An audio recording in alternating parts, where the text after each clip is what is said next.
राम जी का विग्रह आपके मंदिर के लिए है, डॉक्टर आदित्य शुक्ल, बहुत बहुत धन्यवाद, बहुत बहुत धन्यवाद। साउथ दिल्ली, लाजपत नगर। आप मित्रों, बहुत ही हर्ष का विषय है। आजकल मीडिया बहुत स्ट्रांग हो गया है। भारतीय मीडिया में एक बड़ी आवाज, बुलंद आवाज, हमारे अग्रज मेरे बड़े भाई यहाँ बैठे हैं। आप उनका चेहरा पहचानेंगे, आप उनको देखते हैं। डीडी न्यूज़ पर उनको लोगों से भिड़ते लड़ते देखते हैं। एक ऐसे एंकर हैं जिनको रोज वायरल होते हैं, जो उनकी एक क्लिप करोड़ों तक पहुंच जाती है 2 मिनट में। वो कोई और नहीं है, अब मैं वही कह रहा हूं, दीवाने हैं लोग उनके। हम सनातनी तो उनके दीवाने हो गए, ईमानदारी की बात ये, मैं खुल के बोल देता हूं। तो हमको जब ये ठोकते हैं तो हमको लगता है हम ही बैठे हैं साथ में इनके। ऐसे आदरणीय अशोक श्रीवास्तव साहब आए हैं, एक बार तालियां बजा के सब सम्मान करेंगे अशोक भाई साहब का। अशोक भाई को सुनना अपने आप में सौभाग्य का विषय है, और आज रामनवमी के दिन अशोक भाई को सुनना, कहां से, गाजियाबाद से आप लोगों के लिए चल के आए हैं। ये तालियां आपने कमजोर बजाई, मुझे बिल्कुल आनंद नहीं आया आप लोगों के साथ।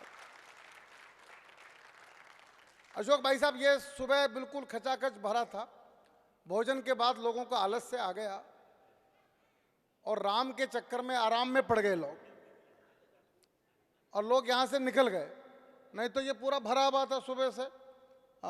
अब आइए, हम 2 महत्वपूर्ण वक्ता हमारे अभी हैं, आदरणीय अशोक भाई साहब और आदरणीय राकेश शर्मा जी, 2 को सुनेंगे। अच्छा, 15 मिनट लेट चलेगा आप लोगों को? आवाज नहीं आ रही? हालत खराब हो रखी है आप लोगों की यार। चलेगा? नहीं, डिनर का ऑर्डर दे दूं क्या? बोलो, दे दूं? नहीं, इतना नहीं झेल पाएंगे ना। तो अब हम जिनको सुनेंगे वो एक ऐसे आर्टिस्ट हैं, नाम है दीपक सैनी। दीपक सैनी साहब हरियाणा के हैं मूलतः, आजकल तो हरियाणा को सैनी ही चला रहे हैं, और नायब सिंह सैनी साहब इनके परिवार के ही हैं। कवि हैं और संचालन करते हैं, और सबसे बड़ी बात क्या है कि विश्व के अनेक देशों में जाके रामलीला का मंचन अगर किसी एक व्यक्ति के खाते में जाएगा, उसमें एक महत्वपूर्ण नाम है दीपक सैनी का। लक्ष्मण का रोल करते हैं। लक्ष्मण का रोल जब करते हैं शालीमार बाग रामलीला, मुख्यमंत्री की जो रामलीला है, मैं भी जाता हूं उसे देखने के लिए। उस दिन रामलीला के अंदर बहुत भीड़ होती है। जब दीपक सैनी बात करते हैं, दीपक सैनी एक मिमिक्री आर्टिस्ट हैं। अमित शाह की आवाज तो ऐसे निकालते हैं लगेगा अमित शाह ही बोल रहे हैं। तो वो कल जो उन्होंने जो बोला बिल के समय, थोड़ा झलकी एक दिखा देना यार। उनमें भी तो राम जी घुस जाते हैं कभी कभी, उनको भी राम जी ही मान लो ना, वो तो राम जी का छोटा अवतार है। हाँ, नहीं है क्या? हाँ, तो मैं चाहता हूं कि एक बार मंच पर बुलाया जाए दीपक सैनी को। ये बड़े बड़े लोग हैं जो मेरी मोहब्बत में आ जाते हैं, इतना आसान नहीं है लोगों को बुलाना। आइए दीपक भैया, एक प्रदीप द्विवेदी आ जाएं, एक अंग वस्त्र से, एक पुष्प गुच्छ से।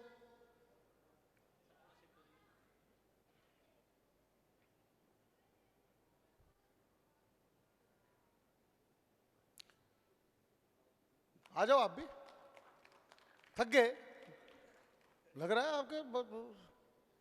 मैं फोटो खिंचवा रहा हूं, कितना बढ़िया कोट पहन रखा आपने, और आप कल मैं जाऊंगा नहीं। भाई साहब, इसके तो पैसे ले लेता हूं मैं, फोटो के तो उनको पता ही नहीं इस बात का। हाँ, चलिए, अब है ना कुछ चमक आई। तो दीपक सैनी का विषय है रामलीला के राम। समय कम है दीपक भैया, आप थोड़ा 10-15 मिनट में 20-20 की बैटिंग खटाखट वो कर देना काम, ठीक है? Thank you. Hello, Ram Ram सबको। पीछे वाले भाई, हमें तालियों में सुनाने की आदत है। आज बहुत गंभीर विषय पे राजेश जी ने फंसा दिया है, रामलीला के राम पर बोलना है, वरना तो लोग मुझसे क्या सुनना चाहते हैं मुझे पता ही है। अमित शाह, कि वो पीछे से केजरीवाल भी कह रहे हैं। केजरीवाल जी अब सुनने लायक नहीं बचे तो हम सुनाने लायक भी नहीं बचे। जी भाई साहब, राजेश जी ने इतने पावन पवित्र मौके पर, पावन पवित्र दिन, इस विषय पर बोलने का मौका दिया। रामलीला के राम, दरअसल मैं जब मंच पर आया, बहुत बचपन की बात है, बचपन से तो मेरा पहला जो मंच था वो रामलीला का मंच था। यानी मैंने कभी किसी मंच पर प्रस्तुति दी तो वो रामलीला के मंच पर दी। और आज भी चाहे कितना भी बिजी हो, कितना ही शेड्यूल टाइट हो, मैं रामलीला के दिनों में जितने दिन फ्री होता हूँ रामलीला में जाता जरूर हूँ। कुछ ना कुछ भी रोल, कोरोना से पहले लक्ष्मण किया करता था, उसके बाद समय ऐसा हो गया, फिर बिजी हो गए बहुत ज़्यादा। और जब राम की कृपा होती है तो कैसी होती है, उसका एक उदाहरण मैंने खुद कई बार महसूस किया है कि जहाँ पर कृपा राम की हुई ता पर कृपा करे सब कोई। जब 2011 की बात है, हॉलैंड में एक हमारा कॉमेडी शो होना था, 3 दिन का वो प्रोग्राम था। एक दिन अनूप जलोटा जी की नाइट थी, एक दिन भजन संध्या किसी और गायक की थी, तीसरे दिन कॉमेडी शो था जिसमें मैं भी था। तो 4 महीने पहले बुक हुआ, फिर लगातार उनसे बात चलनी शुरू हुई, तो वो बोले यार हमें रामलीला करवानी है, हम रामलीला करवाना चाहते हैं पर हमें कोई मिल नहीं रहा। मैंने कहा भैया मैं तो रामलीला बचपन से ही कर रहा हूँ, मैं करवा देता हूँ। तो बड़ा मुश्किल काम था, भाग दौड़ करनी, इतना सारा सामान विदेश में लेके जाना, सबको इकट्ठा करना। लेकिन उस समय ऊर्जा ज़्यादा थी, आज से भी ज़्यादा ऊर्जा थी, खाली भी बहुत था मैं उस समय। तो फिर धीरे धीरे करके वो रामलीला वहाँ सेट हो गई, रामलीला का कार्यक्रम हमारा जम गया वहाँ पे। तो यानी कि जो 4 दिन बाद मुझे कॉमेडी शो करना था, वो 4 दिन में सबसे पहले उस पूरे फेस्टिवल का पहला कार्यक्रम भी रामलीला का हुआ। यानी जब मैं विदेश में गया जीवन में पहली बार, तब भी रामलीला करने ही गया। ये सारा चक्र राम जी ने चलाया, वरना मैं तो जा ही रहा था वहाँ 4 दिन बाद कॉमेडी करने के लिए, लेकिन पहला परफॉर्मेंस रामलीला की ही होनी थी। बल्कि मैंने अब 2-3 साल से छोड़ दिया लक्ष्मण जी का कैरेक्टर, थोड़ा वजन भी बढ़ गया। लेकिन आज तक पे मुझे 2 साल पहले श्वेता जी ने बुलाया था, तो मुझे ही लक्ष्मण बना के बुलाया था, बोले आपको ही गेटअप में आना है, तो मैं गया था। और रामलीला के राम विषय है, तो मैंने रामलीला के राम जी के पीछे चलते चलते मैंने 11 साल लक्ष्मण का रोल किया है, मैंने उनको जिया है, मैंने वो वक्त देखा है। और जैसे रामायण सीरियल आता था, लोग टीवी की पूजा करते थे, तो रामलीला के जो राम होते हैं, जो स्वरूप होते हैं, उनके प्रति मैंने लोगों की आस्था देखी है। जब मैं लक्ष्मण बनता था तो लोग कैसे पूरा का पूरा आधा शालीमार बाग पांव छू के जाता था स्वरूप के, तो वहाँ से भी बहुत कुछ सीखने को मिला है। मैं कुछ रामलीला के चाहता हूँ संवाद सुना दूँ जल्दी से राजेश जी, लेकिन उससे पहले क्योंकि आपने मुझे कहा है तो वो जरूर सुनाऊंगा, अंत में फिर मैं डायलॉग सुनाऊंगा। क्योंकि पीछे भी मुझे बहुत लोग मिले कि भाई आपको एक तो करनी है, तो मैं एक, अशोक जी भी बैठे हैं, हमारे भाई हैं, तो मैं एक मिमिक्री कर देता हूँ अमित शाह जी की, उसके बाद फिर मैं रामलीला के डायलॉग सुनाऊंगा। सुनाऊँ आपको? पक्का? आवाज़ ठीक आ रही है ना? पीछे आवाज़ गूंज रही है। माइक का बहुत बड़ा रोल होता है हमारी परफॉर्मेंस में। माइक अगर गड़बड़ हो जाए तो मोदी की आवाज़ निकालो, देवगौड़ा की निकल जाती है। लेकिन आप लोग सुन रहे हैं। अमित शाह जी यहाँ पर आते और इस रामायण महोत्सव के बारे में आपसे बात करते, आपको संबोधित करते, तो कैसे करते? राजेश जी के कहने में सुना रहा हूँ, राजेश जी सुनिएगा।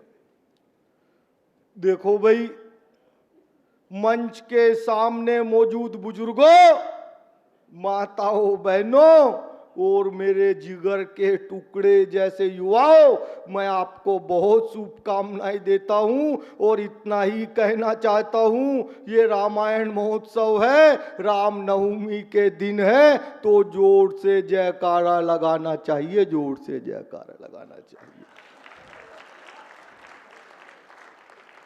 ताली बीच में नहीं बजानी है, सुन लो पहले। सदन की मर्यादा का थोड़ा ध्यान रखो, कहीं पर भी आप लोग ताली बजा देते हो, सुनो। तो मेरे साथ दोनों हाथों को उठाइए, उठाइए, संकल्प की मुट्ठी बीचिए और पूरी ताकत से प्रचंड आवाज में बोलिए, जय जय श्री राम। और इतना ही कहना चाहता हूं, चेतना वालों, जितने भी लोग यहां पर हैं और तालियां नहीं बजाएंगे उनको हम देखेंगे। तो अब मैं आपको एक छोटा सा संवाद सुना देता हूं, क्योंकि मैंने लक्ष्मण का कैरेक्टर किया है। और अभी अनिल जोशी जी जब मैं आया तो वो भी बड़ा अच्छा वक्तव्य दे रहे थे। वो कह रहे थे कि रामलीला में लक्ष्मण जी का बड़ा कैरेक्टर है। जब रामलीला हमारे दिल्ली में या उत्तर भारत में कहीं भी होती हैं, तो यकीन मानिएगा राम जी का तो उसमें बहुत थोड़ा सा ही कैरेक्टर दिखाया जाता है। लक्ष्मण की 4-5 नाइट होती हैं। बल्कि अशोक जी, रामलीला में भीड़ उस दिन से आनी शुरू होती है सही मायने में, जब से रावण की एंट्री होती है। वरना और आजकल तो यूथ तो इतना दूर होता जा रहा है। आप बच्चों से पूछो, बेटा रामलीला में गए थे? बोलते हैं जी गए थे। कौन सी में गए थे? पीतमपुरा में गए थे, शालीमार में, अशोक में, विहार में गए थे। वहां पे क्या था? तो कोई बच्चा आपको ये नहीं बताता कि वहां राम जी थे, उन्होंने ये संवाद बोला, परशुराम जी ने ये बोला। वो बताता है वहां झूले थे, वहाँ कैटरिंग इतनी अच्छी थी, वहाँ भीड़ इतनी ज़्यादा थी। ये अब धीरे धीरे होता जा रहा है। वरना तो रामलीलाएं जब होती हैं तो उसमें लक्ष्मण जी की बहुत सारी नाइट होती हैं। एक दिन आता है बड़ा महत्वपूर्ण, जिस दिन सीता स्वयंवर होता है। वो मैं आपको संवाद सुनाता हूँ, बहुत आनंद आएगा आपको। सीता स्वयंवर आप सबने देखा है, बहुत प्रसिद्ध है, उसमें लक्ष्मण परशुराम संवाद भी है। तो जनक जी का दरबार लगता है, बहुत सारे राजे महाराजे आते हैं, धनुष को तोड़ नहीं पाते। तो जनक जी बड़े दुखी होते हैं और वो दुखी होते होते रोते रोते आते हैं और बोलते हैं कि मुझे विश्वास हुआ पृथ्वी वीरों से खाली है, इस धनुष को कोई तोड़ नहीं पाया, पृथ्वी वीरों से खाली है। वहां पे लक्ष्मण जी का एक डायलॉग है, बहुत लंबा मंच होता है, उसमें भाग दौड़ के पूरा एक्शन के साथ सुनाना होता है, पर मैं यहाँ पे आपको जितना सुना पाऊंगा मैं सुनाता हूँ, सुनना। जैसे ही जनक जी बोलते हैं कि पृथ्वी वीरों से खाली है, तो लक्ष्मण जी आते हैं। रघुवंशियों के समाज में जहां तक भी कोई होगा, उस समाज में ऐसे अनुचित वचन आज तक किसी ने नहीं कहे होंगे जैसे अनुचित वचन रघुकुल शिरोमणि श्री रामचंद्र जी को उपस्थित जानते हुए भी महाराजा जनक ने कहे हैं। हे सूर्यकुल रूपी कमल के सूर्य सुनिए, मैं अभिमान से नहीं स्वभाव से कहता हूं, यदि आपकी आज्ञा पाऊं तो सारे ब्रह्मांड को गेंद की तरह उठाकर कच्चे घड़े के समान फोड़ सकता हूं। मैं सुमेर पर्वत को गाजर और मूली की तरह तोड़ सकता हूं। फिर ये पुराना धनुष तो चीज ही क्या है। अब तो न सही जात पीर, अब तो न सही जात पीर, रघुवीर धीर, तीर सम लगे हैं बैन, आए सुजो पाऊं मैं ललित मरोर मही, वारिद में डारू बोर, तोड़ू दिग्दंतन के दंत ना दिखाऊं मैं, रावरों प्रताप बल सांची कहूं रघुवीर, मैं लऊं उखार छित छोर लग धाऊं मैं। अटक रहे हो कहां, अटक रहे हो कहां, निकारो मुखते बैन, झटक सरासन को चटक चढ़ाऊं मैं।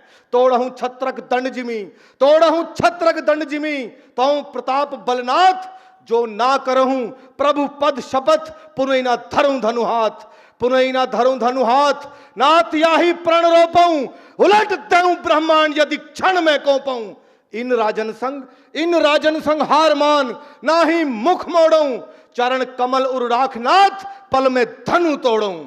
सच्चे योद्धा सच्चे क्षत्रिय अपमान नहीं सह सकते हैं, जिनको सुनने की ताव न हो वे चुप कैसे रह सकते हैं। रघुवंश राम जी के होते, रघुवंश राम जी के होते, अनुचित वाणी कह डाली है, ये शब्द हृदय में चुपते हैं, पृथ्वी वीरों से खाली है। मेरा स्वभाव ही ऐसा है, अपमान ना मुझे गंवारा है कृपा गुरु के चरणों की, बल और प्रताप तुम्हारा है। अभिमान त्याग कर कहता हूं, अभिमान त्याग कर कहता हूं, आदेश आपका पाऊं मैं तो इस धनुआ की क्या बिसात, सारा ब्रह्मांड उठाऊं मैं। जल को थल, थल को जल कर दूं, ले आऊं उतार सितारों को, सुरमे की तरह पीस डालूं पृथ्वी और पहाड़ों को। फिर ये धनुआ गला छड़ा, फिर धनुष पुराना गला छड़ा, तिनका सा किस गिनती में है, सैकड़ों कोस तक ले दौड़ूं इतना तो बल उंगली में है। बहुत बहुत धन्यवाद, आपने मन से सुना। पवन जी का धन्यवाद। जय जय श्री राम। एक मिनट, तालियां कमजोर है भाई आप लोग।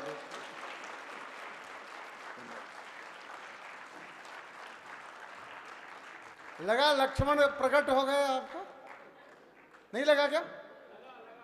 लगा? यशु शर्मा जी आए, आइए, आप भी तो कलाकार हो महाराज, आपसे सम्मान करवाते हैं। किशन बंसल जी हमारी भाभी पूनम जी के भाई हैं और पवन जी के साले साहब हैं। आइए बेट, आइए किशन आप आइए, बहुत बढ़िया। यशु जी आप दोनों अर्पित करो। बस हम समापन की तरफ बढ़ रहे हैं, चिंता ना करें आप लोग। फिर से अच्छी सी चाय पिलवा दो सबको, प्रदीप द्विवेदी साहब, और चाय के साथ पकौड़े जरूर खिलवा देना, नायब सिंह सैनी वाले नहीं।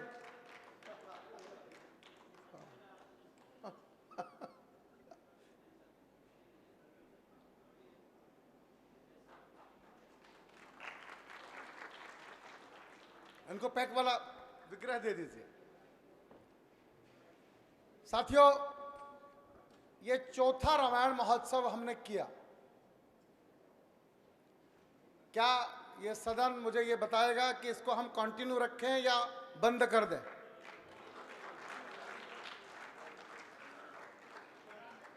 जन समर्थन कमजोर लग रहा है। ओम बिरला जी की भाषा में वोटिंग करवानी पड़ेगी।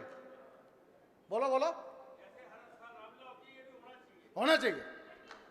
कंटिन्यू कर ले संजीव जी। अच्छा ये ठीक है, ये बात अच्छी गई। संजीव जी ने कहा है कि 10 तक तो करेंगे, अभी 4 हुए हैं, 6 साल की चिंता तो मुक्त कर दिया मैंने आपको आज। हाँ फिर आदत पड़ जाएगी, बात भी ठीक है, फिर आदत पड़ जाएगी।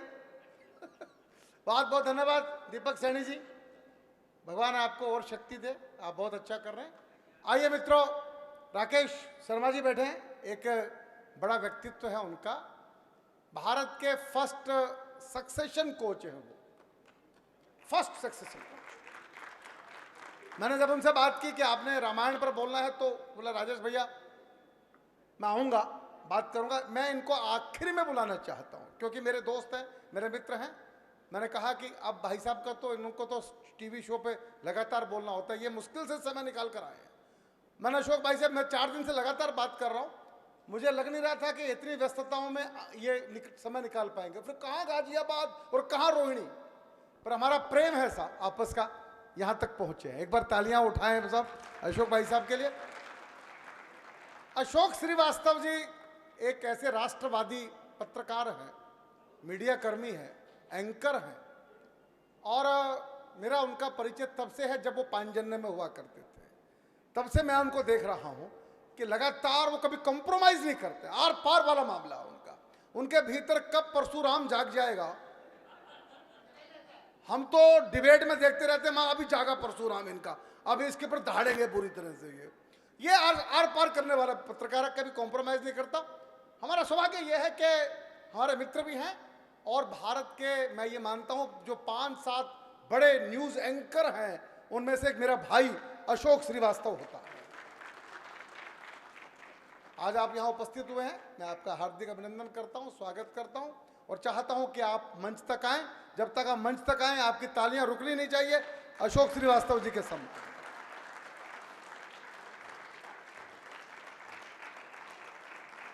हमारे जितने भी पैटर्न मेंबर हैं उन सबको बुलाना चाहते हैं।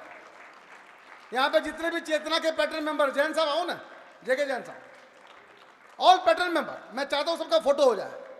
ऑल पैटर्न मेंबर ऑफ चेतना, आइए आइए सब आइए, सब आइए, बड़ा बड़ा फोटो हो जाएगा, चिंता करने की कोई बात नहीं है।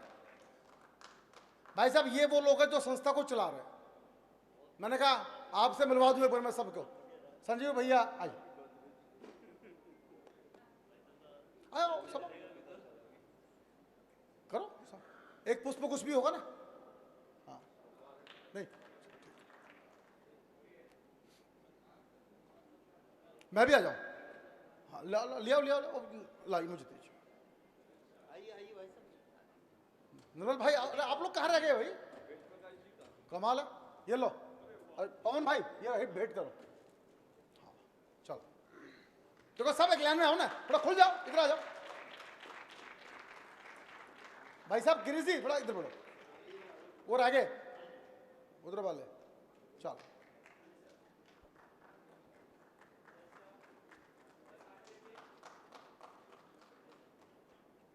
धन्यवाद बहुत बहुत।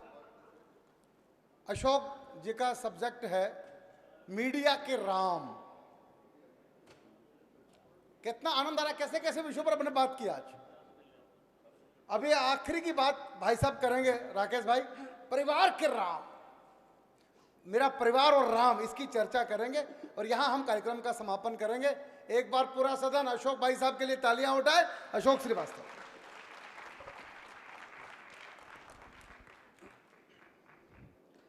राजेश भाई बहुत बहुत आभार, आप सबको मेरा हृदय से नमस्कार, जय श्री राम।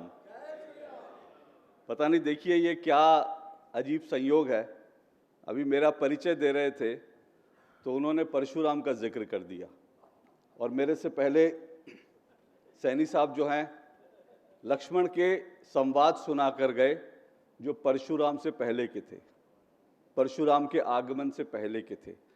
पर महर्षि परशुराम जब आए तो उनके संवाद क्या थे? ऐ मूर्ख जनक तू सच बतला, इस धनुष को किसने तोड़ा है? इस भरी सभा में सीता के संग किसने नाता जोड़ा है? जल्दी से मुझे उसकी सूरत दिखला, वरना नाश कर डालूंगा। है इस पृथ्वी पर राज तेरा, उलट पुलट कर डालूंगा। मेरे इस खूनी फरसे ने खून की नदियां बहाई हैं, इस आर्य भूमि में कई बार शत्राणी विधवा बनाई हैं। पता नहीं अजीब संयोग है, क्योंकि मैं परशुराम का रोल निभाता था अपनी रामलीला में।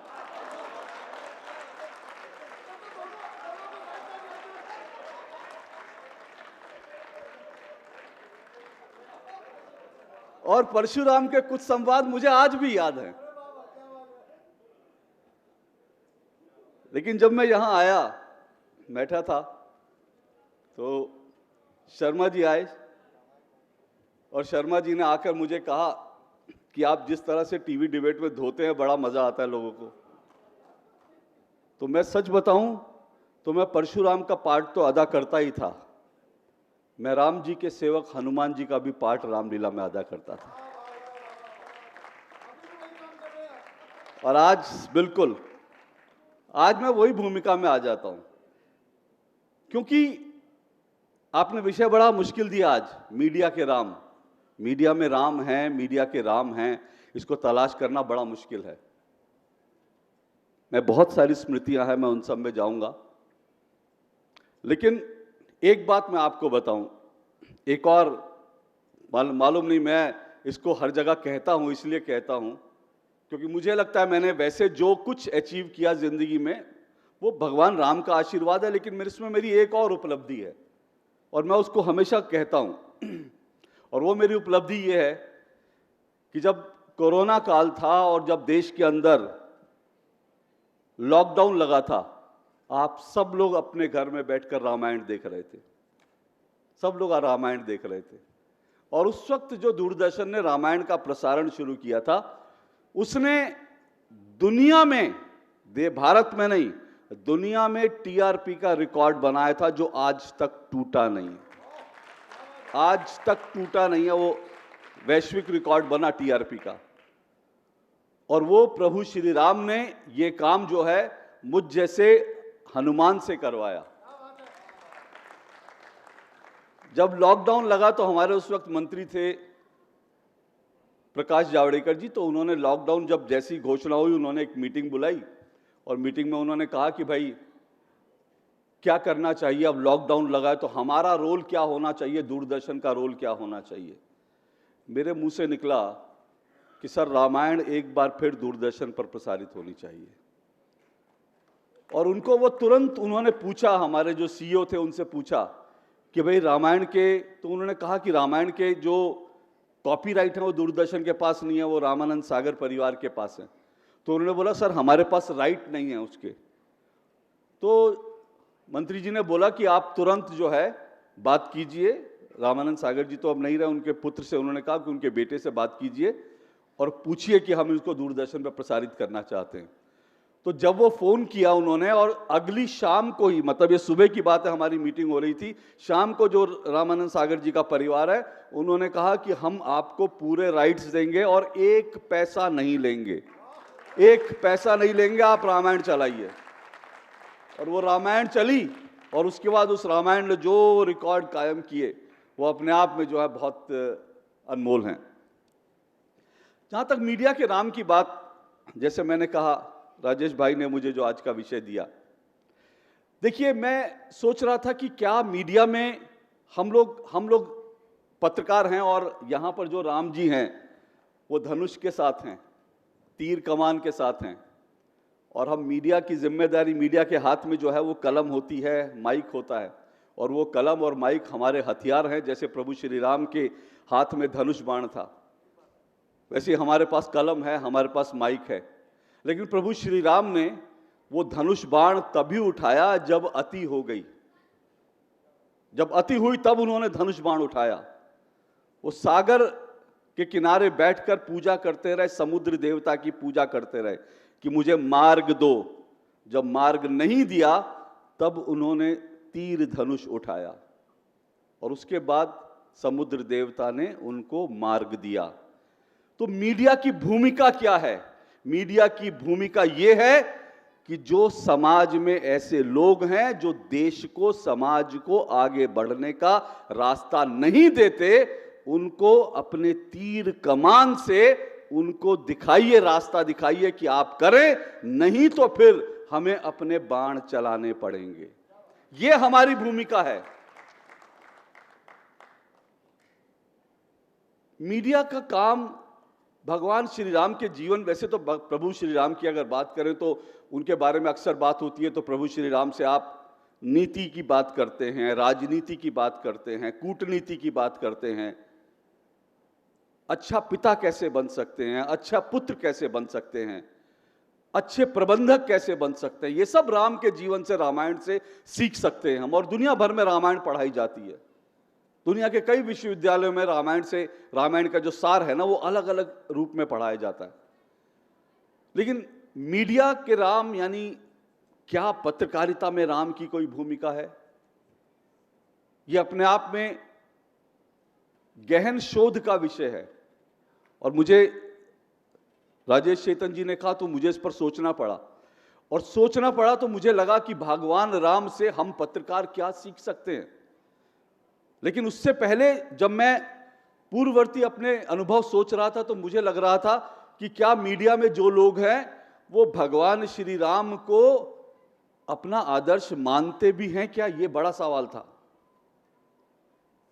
जब मैं इस सवाल को सोच रहा था, इस पर मैं चिंतन कर रहा था, तो मुझे याद आई वो स्मृतियां जब 1990 में देश में राम जन्मभूमि मुक्ति आंदोलन चल रहा था, और मैं भगवान श्री राम के आशीर्वाद से, हनुमान जी के आशीर्वाद से मैं देश के उन चुनिंदा पत्रकारों में से हूं जो 1992 में जब बाबरी ढांचा ध्वस्त हुआ तब भी मैं वहां रिपोर्टिंग कर रहा था, और 22 जनवरी 2024 को जब रामलला की प्राण प्रतिष्ठा हुई तब भी मैं वहां पर रिपोर्टिंग कर रहा था।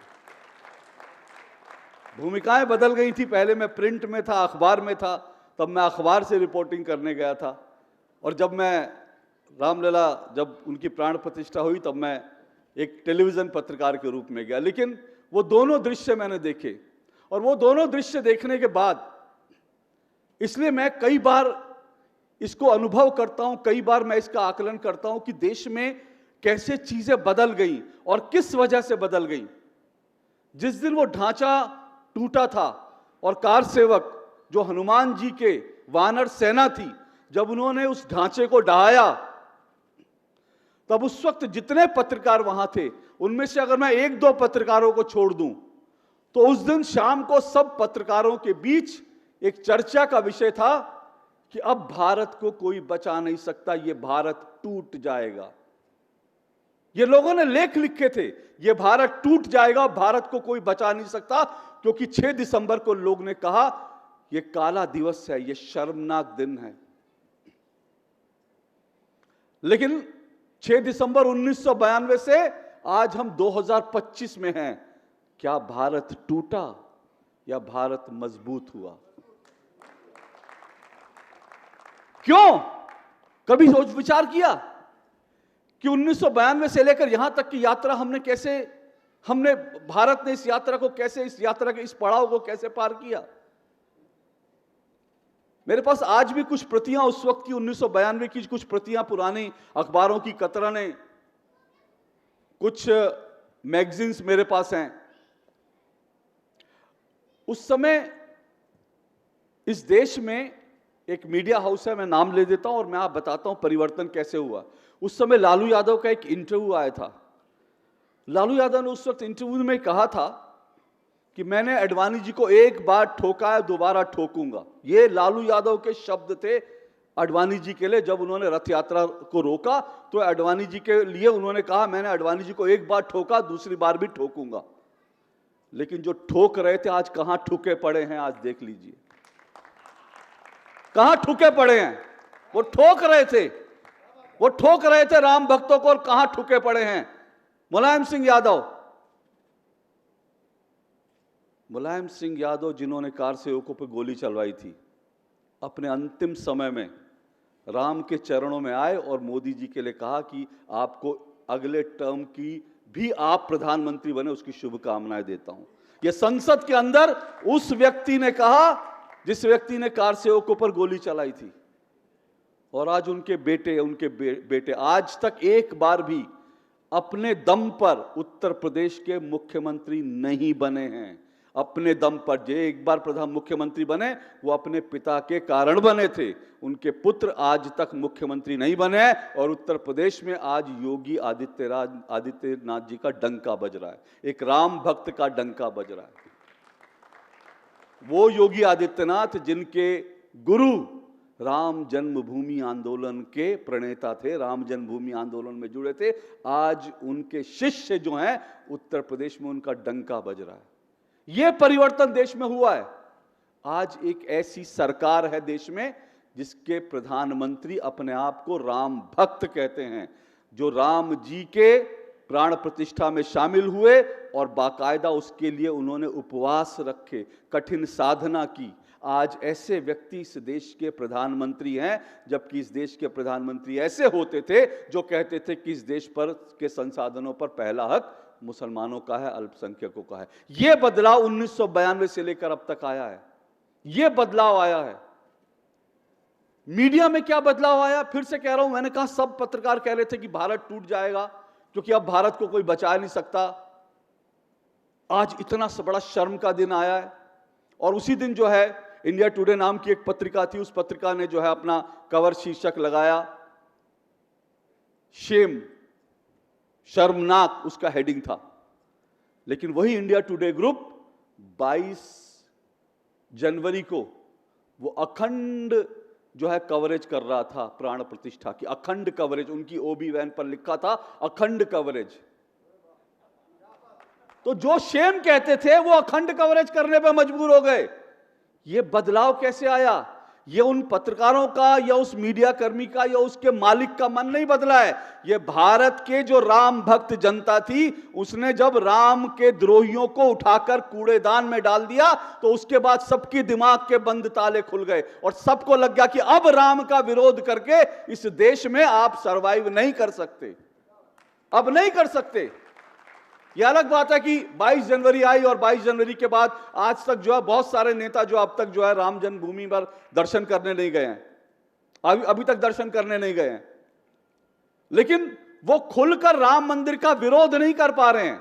और आपको फिर बता रहा हूं, बड़ी शर्मनाक बात है, इसको याद रखिएगा, क्योंकि हम लोगों की एक बहुत गंदी आदत है, हम हिंदुओं की बहुत गंदी आदत है, हम बहुत शॉर्ट टर्म मेमोरी है हमारी, हम बहुत जल्दी भूल जाते हैं, हम अपने अत्याचार भूल जाते हैं, हम अपने अपमान करने वालों को भूल जाते हैं, हम अपने आप को रौंदने वालों को भूल जाते हैं, हम बहुत जल्दी भूल जाते हैं।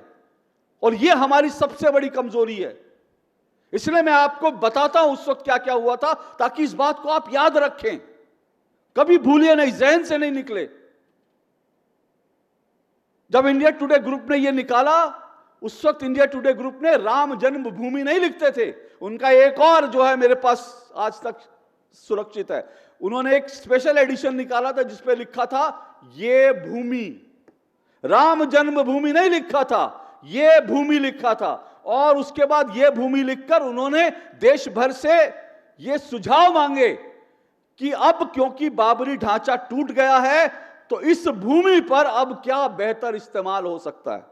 इस भूमि पर सोचिए, हमारे राम की जन्मभूमि पर वो ये आइडिया मांग रहे थे कि यहां मंदिर ना बनाकर और क्या आइडिया और क्या बन सकता है। और लोगों ने अपने अपने आइडियाज दिए। किसी ने कहा वहां हॉस्पिटल बना दो, किसी ने कहा वहां स्कूल बना दो। एक कांग्रेस के गलीज नेता ऐसे थे जिसने यह सुझाव दिया था कि यहां सार्वजनिक शौचालय बना दो। हिम्मत कैसे हुई उस नेता की, उसकी औकात कैसे है कि वो हमारे राम की जन्मभूमि पर शौचालय बनाने की बात कर सकता है। एक और कांग्रेस नेता था, उसने कहा कि ये जो रामशिला पूजन हो रहा है, जो पूजन सब चल रहे हैं, यहां पर जो है इन शिलाओं पर कोई कुत्ता भी ये करने नहीं जाएगा जिन शब्दों का मैं इस्तेमाल नहीं कर सकता। इन शब्दों का इस्तेमाल किया गया था और हम हिंदू यह भूल जाते हैं। इसलिए मैं कह रहा हूं, अपनी मेमोरीज को मरने मत दीजिए। क्यों? क्योंकि राम सिर्फ हमारे आराध्य देव नहीं है। मीडिया के लिए राम क्या है? राम ये राष्ट्र का पर्याय है। मेरे राष्ट्र है, राम है तो मेरा राष्ट्र है। राम मेरा राष्ट्र है, राष्ट्र पुरुष हैं। और मैं ये कहता हूं, इस देश में हुआ क्या? हमारे संविधान में राम थे, हमारे तिरंगे में राम हैं। संविधान में पहले पन्ने पर राम थे, लेकिन इस देश में जब भारत आजाद हुआ, संविधान की वो प्रतियां जो है छपनी बंद हो गई, वो छापी नहीं गई, जिसमें पहले पन्ने पर राम, सीता, लक्ष्मण और हनुमान जी थे। संविधान की वो प्रतियां, क्योंकि देश तो सेकुलर हो गया था, इसलिए राम जी की वो तस्वीरें हटा दी थी। मेरे तिरंगे में जो भगवा है, वो भगवान राम के समर्पण और शौर्य का प्रतीक है, भगवान राम के त्याग का प्रतीक है। मेरे तिरंगे में भगवान राम है, मेरे संविधान में भगवान राम है, इसलिए मैं मानता हूं मेरा राष्ट्र जो है वो राम का पर्याय है। और हर पत्रकार की जिम्मेदारी जो है इस राष्ट्र को बचाने के लिए लड़ने की होनी चाहिए। और जब मैं राष्ट्र की बात करता हूं तो मैं अपने राम की बात करता हूं, मैं राम की बात करता हूं तब मैं अपने राष्ट्र की बात करता हूं। मेरे लिए राम और राष्ट्र जो हैं वो एक दूसरे के पर्याय हैं। और मेरे राष्ट्र पर जो उंगली उठाएगा, मेरे राम पर जो उंगली उठाएगा, उसका सर कुचलने के लिए मैं हनुमान भी बनूंगा, मैं परशुराम भी बनूंगा। और ये हर पत्रकार की जिम्मेदारी है। मेरे से अक्सर डिबेट होती है, जैसे भाई साहब ने कहा, मुझे कुछ लोग कहते हैं, मुझे मेरे एक दिन हमारे जो सीनियर अधिकारी थे उन्होंने पूछा कि अशोक तुम्हारा बीपी ठीक रहता है? बोले कई बार तुम इतने गुस्से हो जाते हो। क्योंकि मैंने एक बार, किसी ने बोल दिया, एक कश्मीर के नेता था, उन्होंने बोला आपके स्टूडियो में कोई पाकिस्तान का झंडा लेकर आ जाए तो क्या करेगा, क्या करोगे? मैंने कहा जूता मारूंगा, मैंने कहा जूता मारूंगा और जूता मार के धकेल दूंगा बाहर। तो मेरे सब लोगों ने कहा यार ऐसे इतना गुस्सा क्यों जाते हो, ऐसे क्यों? तो मैंने कहा मुझे गुस्सा, मैं सोचने लगा कि मुझे गुस्सा, इतना क्रोध क्यों आने लगा। मैंने एनालाइज किया, मुझे उस दिन से गुस्सा आना शुरू हुआ जब इस देश में एक विपक्ष के नेता ने कहा हिंदू हिंसक होता है, हिंदू हिंसक होता है। इस देश में गली गली में नारे लगते हैं सर तन से जुदा के, और हिंदू तो बेचारा गालियां भी खाता है। सनातन के समूल नाश के इस देश में कार्यक्रम होते हैं, सनातन के समूल नाश को लेकर के कहा जाता है कि सनातन का समूल नाश हो जाए, और उसके बाद भी हिंदू चुप रहता है। लेकिन उन्हीं हिंदुओं को हिंसक कहोगे तो गुस्सा भी ना करें, हम क्रोध भी ना करें। हमको अपनी भावनाओं को अभिव्यक्त करना है, वोट के रूप में अभिव्यक्त कीजिए, अपनी वाणी से अभिव्यक्त कीजिए। हर व्यक्ति की अपनी जिम्मेदारी है, क्योंकि आपको राष्ट्र के लिए, राम के लिए लड़ना है। और लड़ाई खत्म नहीं हुई है 22 तारीख को, यह बात ध्यान रखिएगा। 22 जनवरी को लड़ाई खत्म नहीं हुई है। अगर लड़ाई खत्म हो जाती तो इस देश में अखिलेश यादव जैसे नेता अयोध्या से, फैजाबाद से चुने अपने सांसद को अयोध्या नरेश कहने का दुस्साहस ना करते। अयोध्या नरेश, भगवान राम के अलावा कोई और हो सकता है अयोध्या नरेश? किसकी हैसियत है? लेकिन एक बार फिर उन्होंने चूक करी, एक बार फिर उन्होंने राम भक्तों को हल्के में ले लिया और राम भक्तों ने उपचुनाव में रगड़ दिया। लेकिन ये रगड़ने के लिए हम इंतजार क्यों करते हैं भाई? हम रगड़ने के लिए इंतजार क्यों करते हैं? कोई हमारा अपमान करेगा तभी रगड़ेंगे। हर बार रगड़िए, बार बार रगड़िए, ऐसा रगड़िए कि दोबारा सर ना उठा सके, ऐसा रगड़िए कि दोबारा बोल ना सके राम को लेकर, राष्ट्र को लेकर। ऐसे रगड़िए, इस ताकत से रगड़िए। वो ताकत का इस्तेमाल करना है। हमको भगवान राम का बताया गया, भगवान राम बड़े शील के साथ, मर्यादा के साथ, मर्यादा पुरुषोत्तम हैं, लेकिन उन्होंने धनुष भी उठाया, इस बात को मत भूलिए। हम कैसे भूल जाए उस धनुष को उन्होंने उठाया। यह हमारी भूमिका, और यह मुझे लगता है हम मीडिया को तय करना पड़ेगा। भगवान राम, मीडिया क्या सीखते? हम पत्रकार कहते हैं कि हम झूठ जो है, हम सच की बात करते हैं। सारे मीडिया चैनलों, कई चैनलों की टैगलाइन होती है सच के साथ, सच के साथ। अगर हम सच के साथ हैं तो क्या मैं अपने स्टूडियो में किसी को झूठ बोलने की अनुमति दे सकता हूं?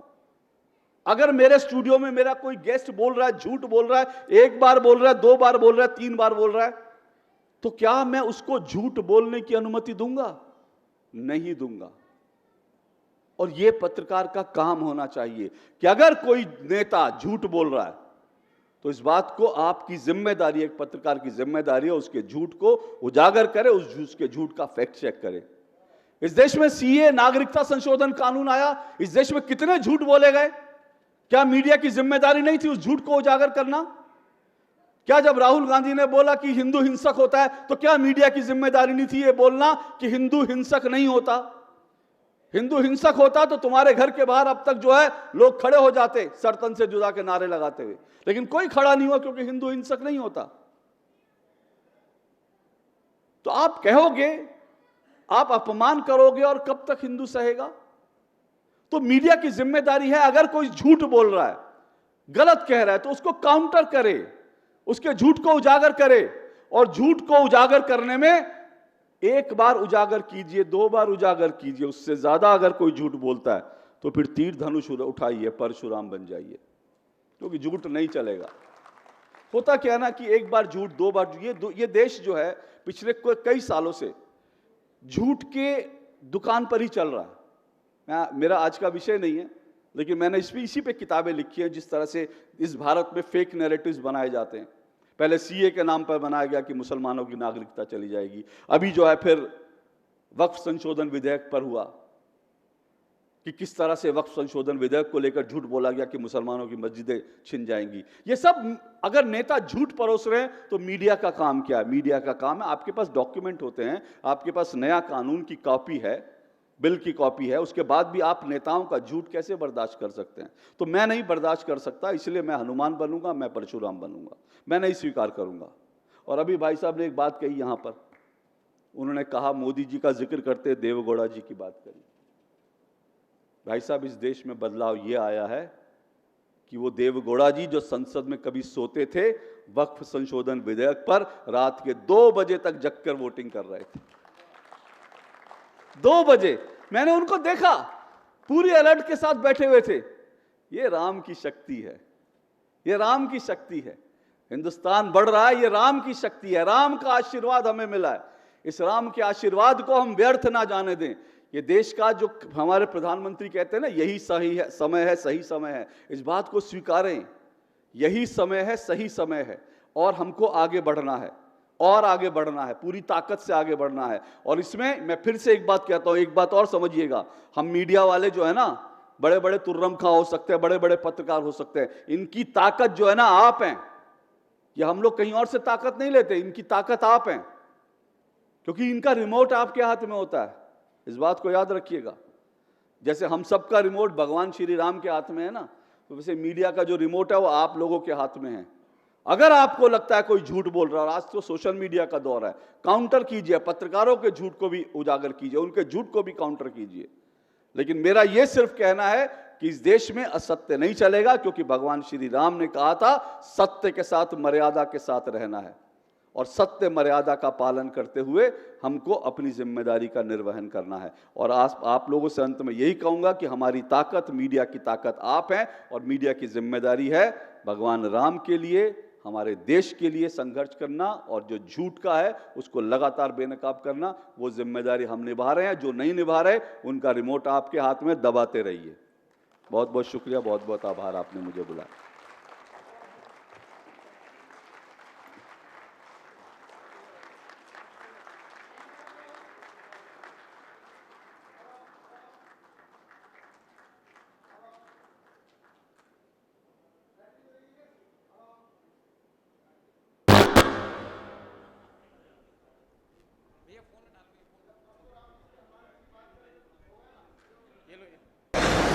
अब कैसा लग रहा है दोस्तों? बैठ जाइए।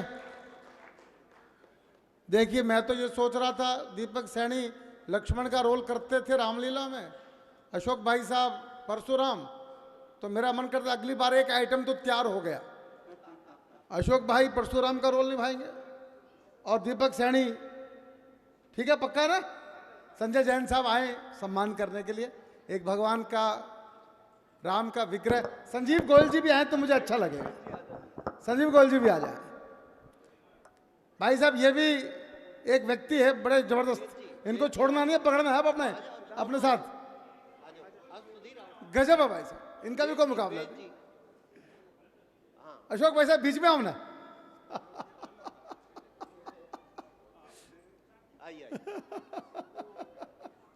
चलिए एक फोटो लीजिए। भगवान राम का विग्रह भेंट किया जा रहा है। बस दोस्तों मुझे 15-20 मिनट और चाहिए आपके केवल, फिर आप चाय हम मिलके पियेंगे। ये देश तो चाय वाले का ही है, चाय के बिना तो गुजारा अपने होता ही कहाँ है। हाँ तो अब चाय के बाद क्यों सर, आपकी मुस्कान भी कमाल की है सर गोविंद जी। भाई तालियां एक बार फिर भाई साहब के लिए, अशोक श्रीवास्तव जी।